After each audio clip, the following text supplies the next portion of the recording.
ஏழைகளுக்கு எதை செய்தாலும் திரு ஸ்டாலினுக்கு பொறுக்காது. இன்னைக்கு அடிக்கடி பேசுகிறார்.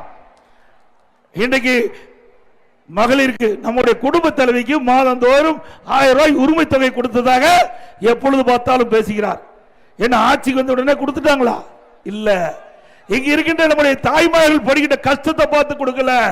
தொடர்ந்து பிரதான எதிர்க்கட்சி அனைத்து இந்திய அண்ணா திராவிட முன்னேற்ற கழகம், நான் பிரதான எதிர்க்கட்சியுடைய தலைவராக இருக்கின்ற அண்ணன் சட்டமன்ற உறுப்பினராக இருக்கிறார். இன்றைக்கு அண்ணா திமுக சட்டமன்ற உறுப்பினர்கள் 28 மாசம் தொடர்ந்து சட்டமன்றத்தில் அழுத்தம் கொடுத்தோம்.